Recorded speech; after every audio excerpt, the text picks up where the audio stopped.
Run, river, run, run through the hills. Run, river, run to the sea. Run, river, run to your place beneath the sun. Run, river, run over me. Hi, this is Jan Lewis. Welcome to be my guest. Today we have a guest who has a special interest in Hopedale and the Hopedale Women's Research Project, Linda Hixon. And Linda is a community historian, and you started the Hopedale Women's Research Project. What got this going? Well, I grew up in Hopedale. Yeah. I'm actually originally from Upton, but we moved there just before my second birthday. Grew up in one of the Draper worker housing buildings. Yeah. And when I went back to school to get my master's degree about 5 years ago. Where did you go? Worcester State. You went to Worcester. Yeah, Okay. which is where I work now. Yeah. I told a professor that I was from Hopedale, and he said to me, "You have to do Hopedale history." And I was like, "Oh, please no." But I started researching the women of the original community and got fascinated by them, because Hopedale, we think of it as the Draper town, the town with the big mill that's been empty for 40 years, but it started as this religious commune. A religious commune. I heard. Yes. What was that? This group of very progressive people got together under Aidan Ballou, who was a minister and kept getting fired from churches because he was so progressive. They got together and they decided they wanted a better world. Yeah. So they found a space. It was called the Jones Farm. It was actually in Milford, because Hopedale was part of Milford until I believe it was 1885. Yeah. And in 1842, they moved to the Jones Farm, lived in a big house together, and they started a community. Where was it in Milford, the Jones? What street? Actually, it's basically where the center of Hopedale is right now. Where that common, the playground and all that is? Sort of in that area, Okay. yeah. If you know where Ballou Park is, right off of Hopedale Street, that's essentially where the big Jones house was, although it was across the street. Yeah. The Draper plant was built. The house was torn down in the 1870s so that they could expand. But these women were very progressive. They started out mostly as anti-slavery people, temperance movement, but they were also very pro-women's rights. Yeah. Women served, and this is 1842, women are serving in government, and they're voting. Yeah. Now, women didn't get the right to vote in the United States until 1920. So they're doing this, 80 years before that? I mean, it's fascinating to learn about them.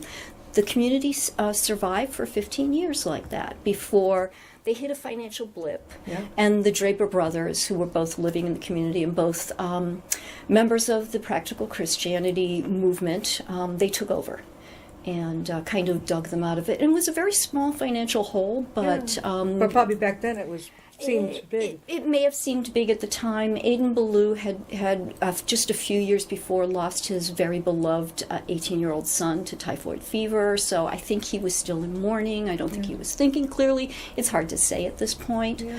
There is an Aidan Street, and I saw it yesterday. Aidan Street, named after, there's also a Ballou Street in Hopedale, too. Okay. So a lot of the streets, if you look at the streets right in the center of town, you can see what they were all about. The history of it. You've got Peace Street. Yeah. You've got Freedom Street, you've got Social Street. It basically lays out what they believed in. Yeah. They were what was called non-resistance, which meant that they weren't pacifist, but they didn't believe in fighting or war. Okay.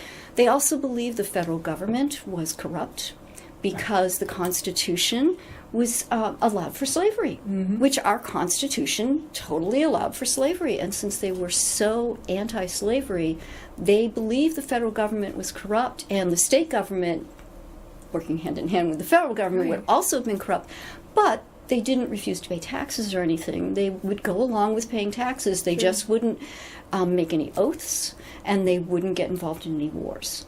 And so when the Civil War came, in 1861, Aidan Ballou refused to get involved. He felt that even though it would free the slaves, he could not sanction it. He was one of the few non-resistants at the time that didn't go wholeheartedly for the Civil War. So it's a fascinating time period, but now we've expanded it. Yeah. We have a 15-year sewing circle record The women had a sewing circle. Yeah. Sewing circle was abolitionist. I know they have a knitting club at the library. They do. They meet today. The Hopedale Library. As a matter of fact, they meet today. Yeah. They would sew for abolitionist fairs and sell their stuff to raise money. And that lasted from 1848 to 1862. And I did my thesis on that. Was the Civil War around about that time? A lot of things were happening. Civil War starts in 1861. Okay, so that was... Yep, they end just at the beginning of the Civil War. Well, the Civil War's been going for about a year, and then they just end. Yeah. Basically, it stops. They actually say we're going to meet the next... And they don't. There's nothing else in the record. Was Draper already there? The Drapers were there. Yeah. It was called, I believe, the Hopedale Manufacturing Company or something at that point, or the Draper Brothers. I don't know a lot about the Drapers per se at that point. Yeah. Ebenezer Draper, who was the one who held the patent that the Draper Brothers made their fortune off of, he was actually a good practical Christian. Yeah. He had been a follower of Aiden Blue for years, and his brother George was the businessman.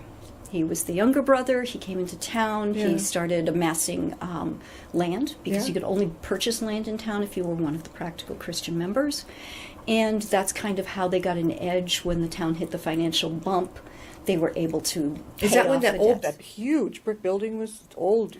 The brick building came later. That came I later. think it was probably, the older part was probably built in the 1870s, Yeah. and it has been added on and added on and added on. Yeah, because when you go down the street...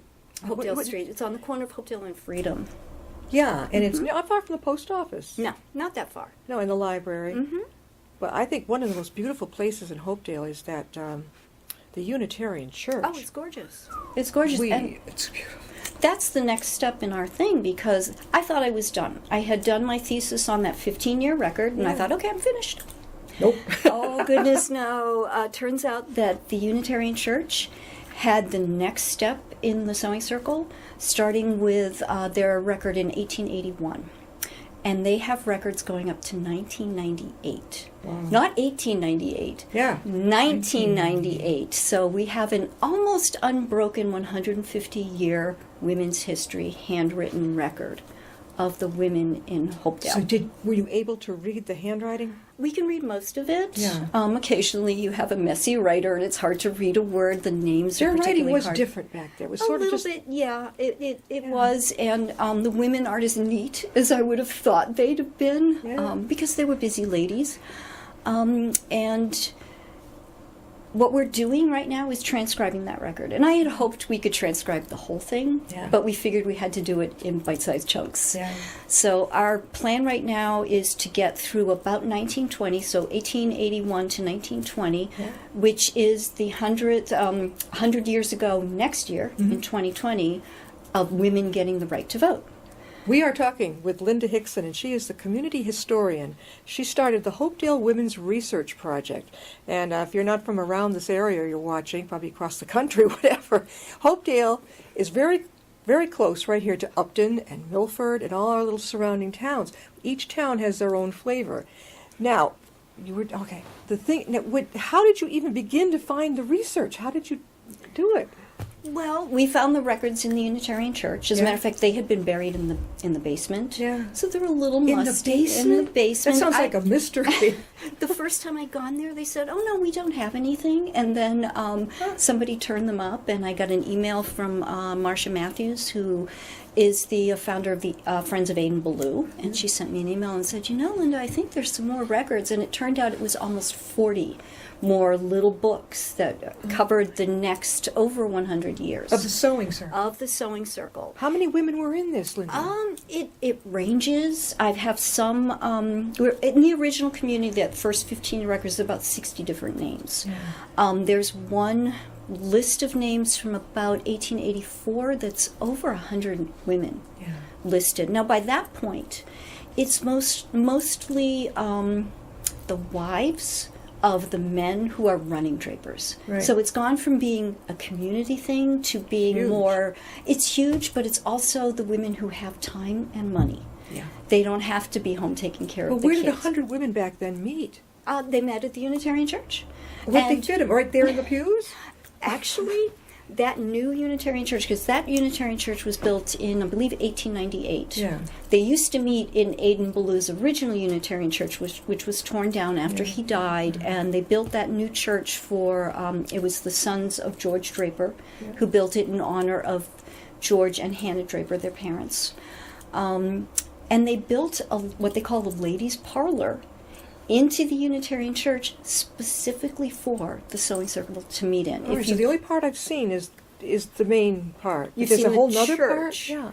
Yeah. There is a community room off of the church. It's kind of shaped like an L. Okay. And at the end of the community room, you go up a couple steps, and it looks like a stage, but it's actually the ladies' parlor. There's some couches up there. And if you go up onto the stage area and look and look back towards the community room in the church, you'll see china cabinets, and that's where they had their tea service and all their dishes, because they used to hold suppers. And they used to have tea every week, and in their record they would say who was pouring the tea. Well, what are they doing with the room now? It sounds gorgeous. It's still there. You could have a wedding there and have your reception in that room. My best friend was married at the Unitarian Church and had her reception in the community room and the ladies' parlor. The ladies' parlors are not huge. Well, we went to a funeral there not too long ago, and that's when I think that's the first time I was ever in there. It is majestic. It's a beautiful church. It It's is. actually based on a chapel, I believe, at Oxford, England. I don't remember the name, but it's a very British church. Yeah. My mother was British. My dad met her during World War II. Yeah. And the church in her hometown looked a lot like that. So for me, it reminds me of my mother's hometown. So now you're doing the sewing circle research. What's next? Oh gosh! Well, when we finish through 1920, then we've got 1921 through 1998 to transcribe. So we've got a second project going on that we just started. Yeah. We're hoping to get this one done for November of this year. The project that we're working on with the Sewing Circle, we're planning to have a book produced by March of next year. Okay. So for Women's History Month, so basically a year from now, Women's History Month 2020, 100th anniversary of women getting the right to vote, we're hoping to produce a book called Following the Threads, which will talk about the women, because in the 19-teens, during the Great War, during World War I, discovered that there were two pro-suffrage groups in town, but there was also anti-suffrage groups in town. Oh, that must have made a hit. It's very interesting to see the daughters of these people who had fought for women's rights in the 1840s coming down on both sides. Yeah. Really fascinating. Mm-hmm. So the next step is to get through that 1998 period, although we're going to break it into bite-sized pieces. And our one for the fall is to look at the women who served in World War II. We have about 20 women from Hopedale who served, including two sisters, and a couple of women who served, and their brothers also served. Linda, how can people get a hold of you if they'd like to find out more? Well, everything online is under Hopedale Women. So our website is hopedalewomen.org, and our Facebook page is Facebook/Hopedale Women. Now, Linda says you work at Worcester State University. What do you do there? I teach history. I teach American history. Oh, so you were a shoo-in for this project. Well, it's great. I had planned when I got my master's to do English history because of my mother, and then when I discovered the Hopedale Women, that was it.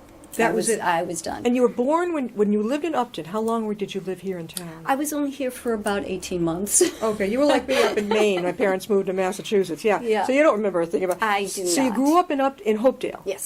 Yes, we lived on Dutcher Street in one of the Draper houses, and then we moved to the other side. Beautiful two-family houses. I've always wondered what they were like inside.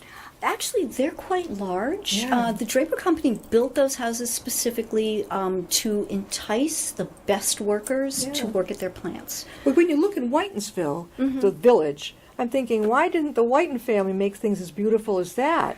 Well, for their people. The Draper spent a lot of money on those houses. Yeah. They hired 6 different architectural firms. Each house is slightly different, even though they have, I think, about 8 different styles. Each one is tweaked enough so that you, even if you see the same style, they look different. They do. I've looked at them closely because I'd love to live in one half of it. Does it have 3 stories, Linda? It does. Most of them do. They have some of them have a full attic. Yeah. And they had indoor plumbing. Yeah. The house I grew up in, and we're talking, we moved there in 1962. Yeah. It had 2 bathrooms. You know, I mean, that for the 60s, a house that had been built in the 1920s had 2 bathrooms. That's so amazing. yeah, and it was quite large. It had 3 good-sized bedrooms plus a full bedroom up in the attic. So you've been doing this for how long, the Hopedale Project? Well, I've been working on it since 2014, but we've only started about 2 years ago. Do you have helpers? Oh, yes. How many do you have helping? We have about 40 people who have come to the meetings and gotten involved. We have probably a core of about 6 to 10 who are really interested and really working hard. And they can do whatever they want. Sure. Some people just transcribe records for me. That's all they're interested in. I can send them via email. So it's something you can do totally from your computer. And they just transcribe for me.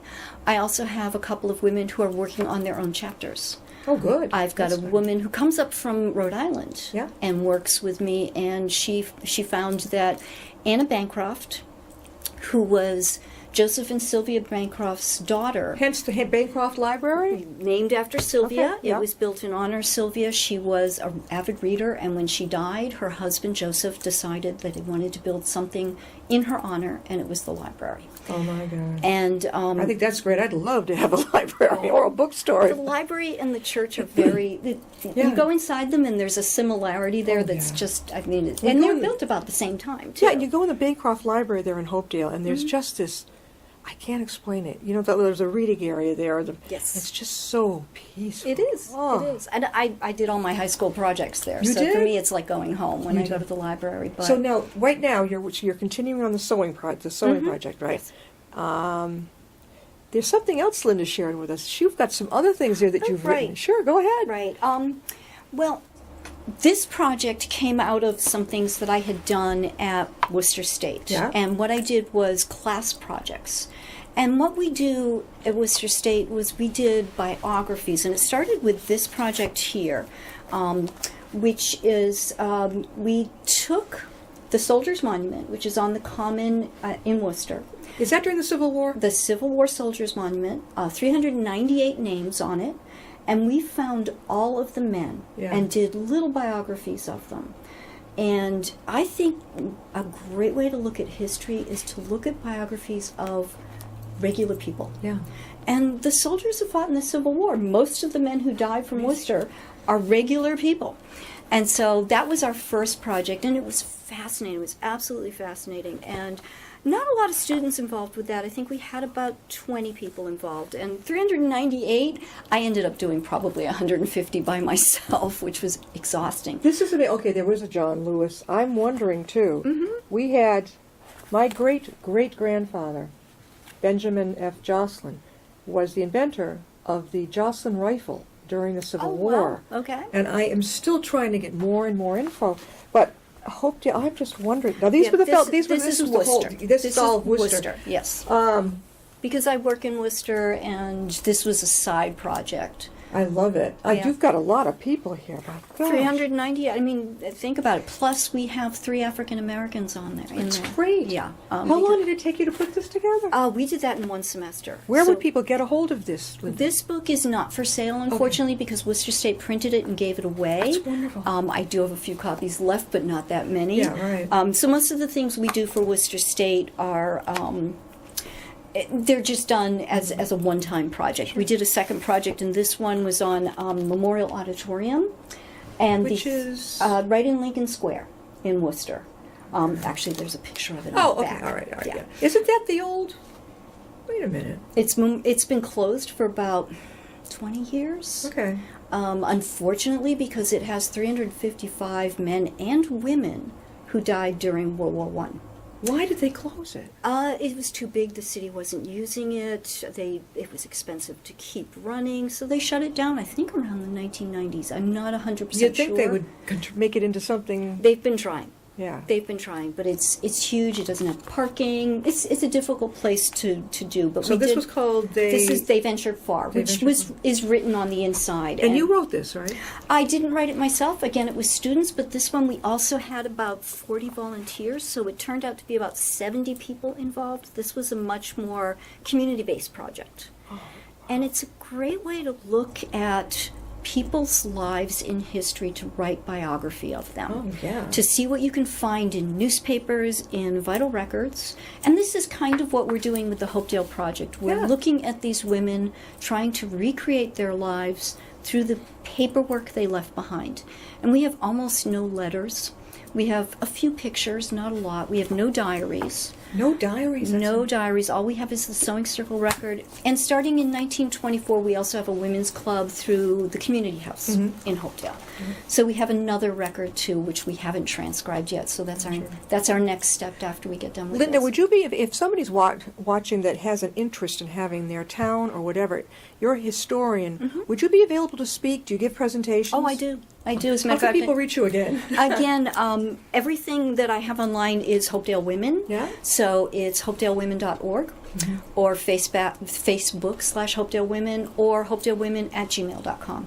Where have you been speaking, Linda? As a matter of fact, I'm speaking this Saturday at the Unitarian Church. They're having a supper there. Right there in and Hopedale. I will be speaking about the Drapers. What time? I believe the supper starts at 5 and I'm speaking at 6. Okay, it's open to the public? As far as I know, yes. You can get on the Unitarian Church website. It's Hopedale Unitarian Parish. That's awesome. Now, when I see, she has a book here at Hope Cemetery. Yes, in my Worcester. great-grandmother and her husband are buried there. This was a fun book to do. Let me see this. This was actually, this is the only book I've done that was actually published by a publisher. This is Arcadia Images of America. Yeah. And I did it with a colleague, Zach Washburn, who was my student, and then he got his master's, and now he's my colleague. And we worked together on that. That was a hard book to do. It was, yeah. And it's a huge cemetery. It's enormous, and I can tell you right now, we could probably do 2 or 3 more of those on Hope Cemetery. We could barely find my great-grandmother's There grave. are so many fascinating stories in Hope Cemetery. Eli Thayer, who was the who started a women's school called Oriel College, is buried there, and may be one of my relatives because my grandmother was a Thayer from Mendon. So, do you remember the name Jocelyn at all? Joslyn? No, not off the top of my head. I'm not sure if Ben Jocelyn his body was shipped back from New York to Vermont, but I know his son, my great-grandmother, who were married, are here. Yep. And it is a humongous. It is. There's a St. John's next to it. Yes, that's a Catholic cemetery. Is that as big as Hope? Hope is huge. I don't believe so. No. Hope was started during what's called the Garden Cemetery movement in the 1850s. Hopedale Cemetery is also based off that movement. Although they started the cemetery in the 1840s, they redid it during that movement, which is based off of Mount Auburn Cemetery in Cambridge, I think that is. Mount Auburn is really something. We've had a guest on who been does there. books about the owls and the wildlife there. I guess you can go there and spend a day. Oh, you can. I haven't been there yet. It's one of those trips I need to make because it's beautiful, and Hope Cemetery was based on that. Sure. And if you contact the office, they can actually tell you where your ancestor is buried. Yeah, you contact any. How many? Let's see. I'm trying to think. How many people you have? Did you say 15 people you're working with right now? Approximately, I've got about 40 on my email list, but the core group is probably 10 to 12. A lot of the Hopedale Heritage Commission or Society, Historical Society. Do they work with you on this? I haven't been working with them per se, but I am actually. They're meeting, I think, on the 14th, and I'm going to be going to I think the they'd be fascinated with what you're doing. Right. It's, as far as I know, the only history project going on in town right now. Yeah. But I think it's fascinating because, remember, these women were married to the men who were running the town. Yeah. One of the women who ran the suffrage group, one of the 2 suffrage groups we found in town, was Millie Patrick, and her husband ran Patrick's Store, which was the grocery store in town. So here was a woman who had money and wealth, and the suffrage group was meeting in her house once a month. So that park that we see, they often have, every once a year they have an arts and crafts fair. Yes, they do. Okay, so that's where the original founders had that religious thing, right? That was near it. Actually, that's the town park, which Aidan Ballou used to own that land, and he refused to sell it to the Drapers, and it wasn't until he died that they were able to get their hands on it. Was there a problem between the Drapers and the Balloos? Aidan Ballou never blamed the Drapers for the community going under, but you can tell that he wasn't thrilled with them. So he did a few things to try and make sure they knew that he wasn't thrilled with them. One of them was holding onto the land that was the town park. So it took his death to get this to happen. To get that to happen, yes. I believe his wife sold after he died. I wonder, when did they tear it down and now we have the park? Well, there wasn't a lot built there. It was further down Hopedale Street. If you go down towards Route 16? Not quite that far. Okay. But the town did stretch that far. Yeah. Basically, where the center of Hopedale was mostly houses. Yeah. Right near where the library is, on one side of it, there's a beautiful house, and that was the Bancroft House.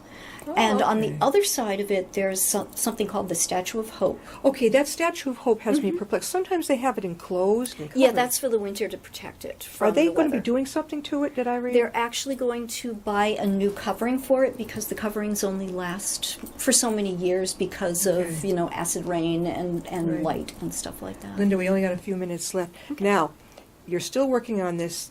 Is there going to be a book about this that you're putting together for Yes. people to read? Yes, Oh, we'll- good. Okay. We'll be having the book hopefully released next March, like I said. A week from, a month from, a year from this- now. Yeah, a year from now. Yep. And where anybody wants to get involved in this, Yeah. they can. They can help us work on Anybody, this. doesn't matter what town you live in. It doesn't, because Right. most of this can be done remotely. You don't have to be in Hopedale to do it. Sure. You can transcribe remotely. You can get on Family Search or Ancestry and do genealogical research. Yeah. You can get on the newspaper websites and look for people on those. It's something that can be done mostly on a computer. Do you ever go to the Worcester Antiquarium Society? Yes, I What do do. you think? Is that a good place to go? Oh, it's wonderful. It's actually world renowned. All right, so I It's- could go there and look up my family background in this area. The Antiquarian Society is a storage for paper. Yeah. They don't have genealogy there, and it's mostly for historians to go and look at old documents and old books and stuff. But they have the largest collection of paper products. Besides, I think it's the Library of Congress is the Communications people would have, that type of thing. It's newspapers, it's books, it's letters, Yeah. it's photographs, they have postcards. It's amazing. And they only go up through 1877 technically. Only. Only. That's a lot. It's still a lot, Yeah. unless it's a Worcester collection. Okay. And then they have things beyond that. So it's mostly historians that go there. Worcester Historical Museum, if you're into Worcester history, that's Yeah, the place that's to the go. place. It really is. We've been talking with Linda Hixon, and she is the community historian. She founded the Hopedale Women's Research Project, and hopefully you will get back to me when that book comes out I will. year from this month, I right? will. Because we want to see that book. I find it a beautiful town, and like I said, I love those two-family houses. Yes. I don't know. You're right. They look alike at first, but they're not yuppie huts. They're not McMansions. They're different in They each really way. And thank you for being with us, Linda. You're welcome. Thank you for inviting me. You're welcome. We'll see you next time. I'll be my guest.